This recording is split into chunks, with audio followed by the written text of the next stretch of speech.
So, good day sa inyong lahat mga parts. For today's video, panibagong topic at pag-uusapan na naman tayo dito sa video na ito. Okay, in this topic or yung pag-uusapan natin ay baka meron ka nito at meron din katanungan sa iyong isipan na mabibigyan po natin ng kaunting kalinawan.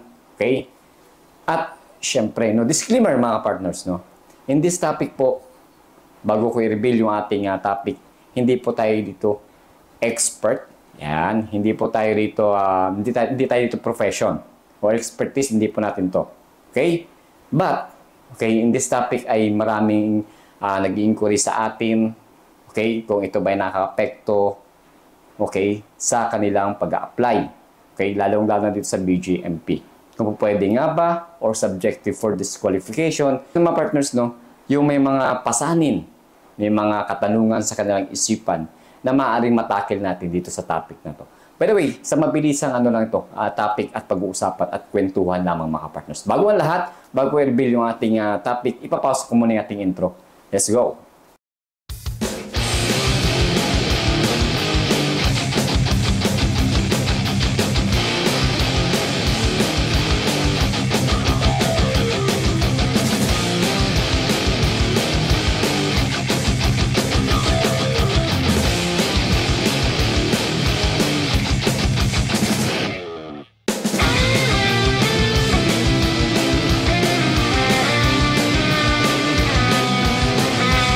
So yung mga partners, no, kamusta by the way, kamusta ang ating mga partners dyan, okay? So by the way, always think positive sa ating proseso sa pag-apply dito sa BGMP. Okay, so wag natin patagalin mga partners na meron tayo ditong note na yung nagsulat na ako para syempre pulido yung ating topic for this day.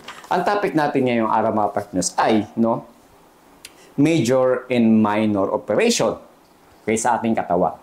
Okay, ano nga ba yung major operation na maaaring subjected for disqualification?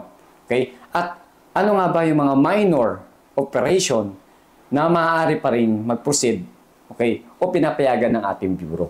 Okay? So mga partners, no, uunahin na natin yung major operation sa inyong katawan. Okay? So dito mga partners, nakasulat sa akin yung major operation na maaaring maka-apekto or subjected for disqualification. Okay? So mga partners, kung mapapanood mo ito at kung meron ka, okay, may idea ka na. Okay? So, by the way, ang first list natin dito, mga partners, na madalas na na-encounter ng Bureau is yung bone fractures. Okay? Yung bone fractured. So, ito mga partners, sa major operation natin dito sa bone fracture, hindi lang po ito yung dislocation ng buto, kundi nabali, nabasag, okay, or yung nagdudugtong na lang is bakal mga partners. Okay? So, sa major na yan mga partners, nakaka-apekto dyan yung nakaka-apekto dyan sa daily physical activities natin mga partners. Okay? So, yan mga partners, kapag ka, no, araw-araw, magaan lamang yung binubuhat, hindi ka na po pwede sa mga mabilisang galaw.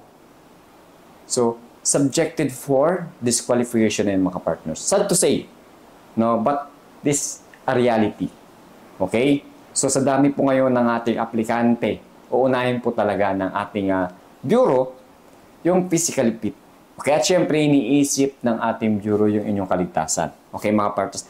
At syempre, pangalawa sa list natin na major operation, yung spine operation. Okay? Sa likod po natin mga partners, no, isa rin yan sa na-encounter ng ating bureau na nakapagpa-opera na ng ating spine, no? Nakapagpa-opera siya ng spine. So, ang concern, no, at ang advice ng ating health unit sa mga ganyan ay mag-proceed po kayo sa hospital o sa mga doctor expertise pagdating sa spine kung ano po ang status. Kung po pwede pa ba siya sa mga rigid training, okay, sa mabibigat na training, sa mabilisang training, okay, dahil kapag naapektuhan na po yung litid ng ating spine, no, at pinabayaan natin at sabihin natin fit tayo without a concern, no, without a suggest ng ating mga doktor na po pwede ka sa mga ganyan training. Tapos sa loob ng training center, tinamaan ka, no, inatake ka, no, paralisado ang buong katawan mo niyan. So, Safety first, mga ka-partners. Okay, magpakonsulta sa mga doctors expertise natin. Pagdating sa mga major operation ninyo. Okay? So, dito mga partners, isa pa rito is yung liver operation. Ikaw ay naoperahan na sa atay. No? Tinanggal yung atay, yung mga ganun.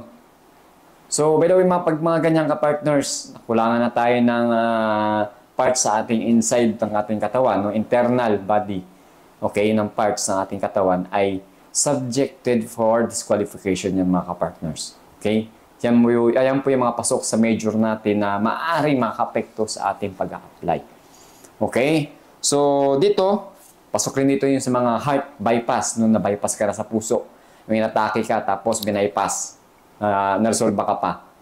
Sa mga bypass po kasi mga partners, based on my own experience, bumabalik naman sa normal, but, no, pinag-iingat ng doktor na wag masyadong magpa-stress or pakapagod. Ingatan natin yung ating mga sarili. Yan. So, pagdating sa mga rigid training, medyo alanganin, no, ang mga ganitong may mga karamdaman na ganito. Okay? O may mga ganitong operation.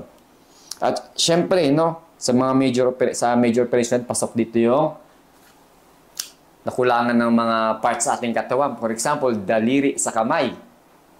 Yes po, subjected for disqualification or third priority po kayo. Which is, kapag kayo ay third priority, mag-aantay po tayo na magkakaroon ng under quota yung quota. Okay?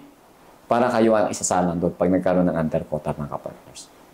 Okay po, mga partners. At, by the way, no, sa paa, for example, nakulangan ka ng isa or dalawa, okay lang po sa paa. Okay? As long as hindi siya nakaka-apekto sa ating daily physical activities or hard training. Okay, mga partners. And by the way, magkaiba kasi sa ating daliri kasi madalas natin siyang ginagamit. Okay? Pag may kulang pong isa dyan, dalawa, maaari makapag-proceed ka. Sabi ko nga, makapag-proceed ka sa proseso sa pag-a-apply. Ngunit, subalit dadapwat ay third priority ka. Uunahin muna po yung mga fit, kompleto. Okay?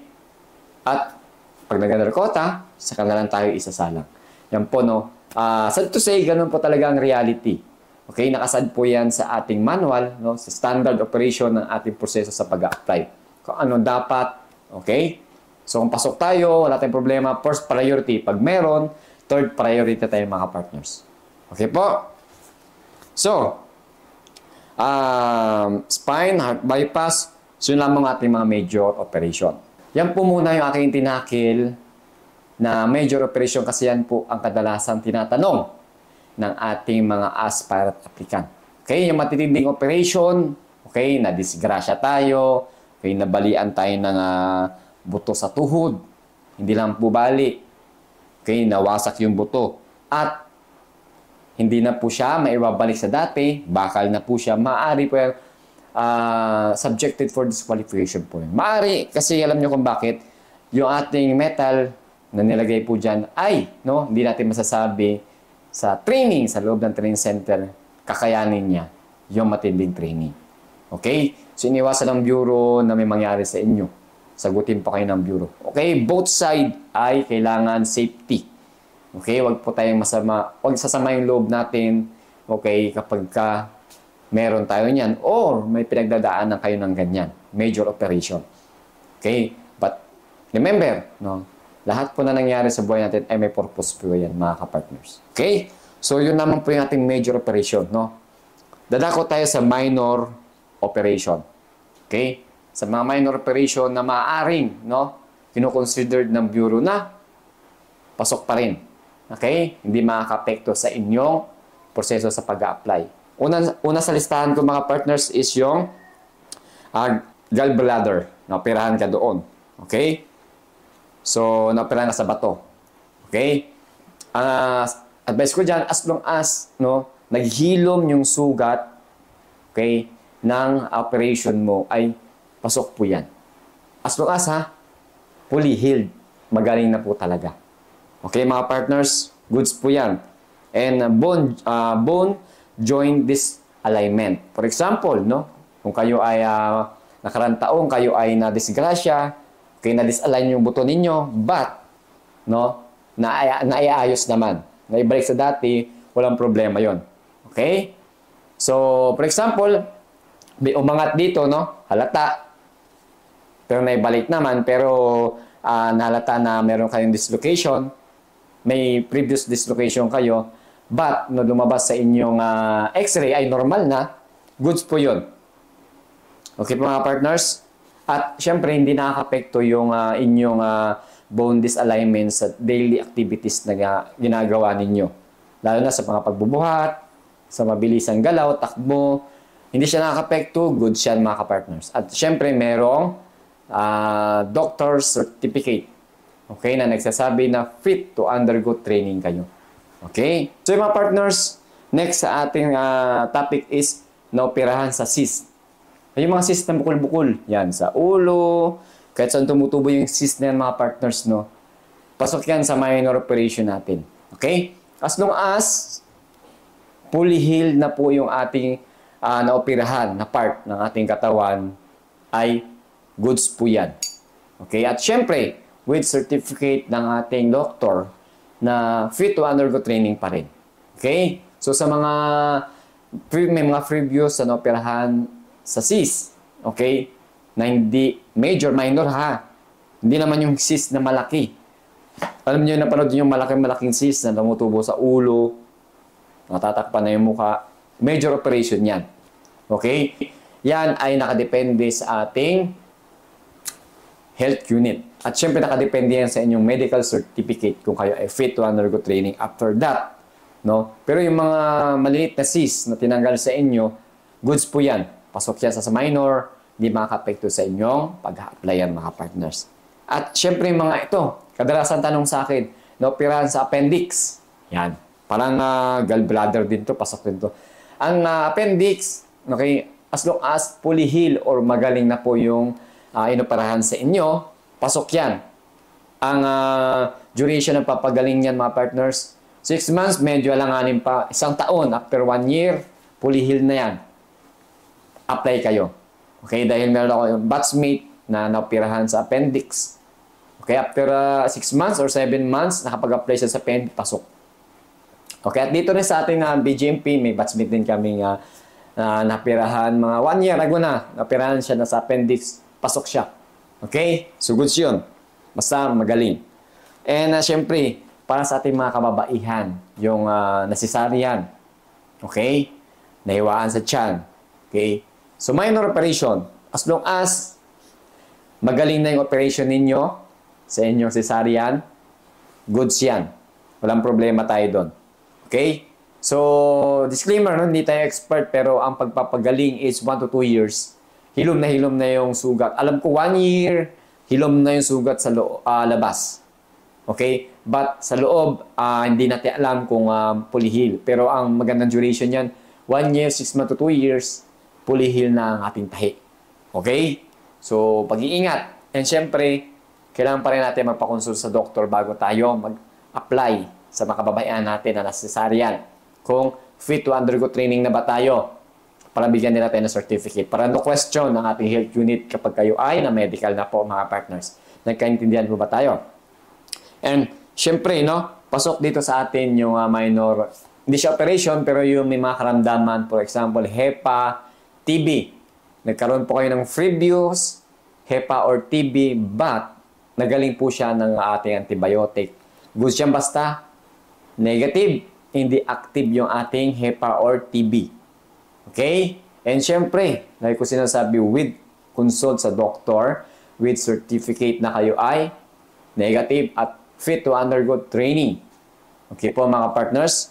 So, hanggang dito na lang po yung ating video. Naway nakatulong yung ating kaunting topic upang malinawan yung inyong mga iniisip patungkol sa inyong nararamdaman o karamdaman mga partners. By the way, sa mga hindi ko nabanggit, dito sa mga listahan na nakalagay sa akin, please comment down below upang masagot natin ng mabigyan kayo ng kalinawan. Okay? Disclaimer again, hindi po tayo expert, hindi ko po profession ito, but no, ito yung kadalasan tanong sa atin ng ating mga aspirant applicant. At syempre, nandito na tayo sa bureau kung ano yung mga nakikita natin, na-obserbara natin, okay, na-experience natin, ay ibibase ko yung sagot ko doon. Okay, mga partners? And by the way, apply lang ng apply, try and try until you succeed. Hindi natin kasi malalaman ang kasagutan kapag hindi natin sinubukan. Okay? In this topic, or ating pinag-uusapan ay tips at gabay lamang ito mga partners. Nasa sa inyo pa rin kung paano nyo dadalhin yung inyong journey pagdating sa pag-apply sa ating bureau. Okay po? And by the way, mga partners, no, maraming salamat sa ating mga taga-suporta, taga-hanga, syempre. Ang ating mga aspirant applicant, mga partners natin dyan, thank you. Saludo ako sa inyo. Okay? So hanggang dito na po muna yung ating video. Unulit ko, kapag may katanungan wala sa list natin na nabanggit ko, please comment down below. Okay? And like always ko sinasabi sa ating mga aspirant applicant, be confident sa lahat ng bagay. Okay? Magtiwala sa kakayahan kung anong meron. Okay? Siyempre, magtiwala sa itaas. Always pray. Okay, mga partners. At siyempre, maging mabuting tao sa kapwa. Dahil baka yung kapwa na yan, in the future ay makatulong sa inyo. Always low profile. Okay? And sabi ko nga, be confident, be a professional as an applicant. Okay? At dito na lang po nagtatapos yung ating video. Maraming salamat. Like ko sinasabi, saludo.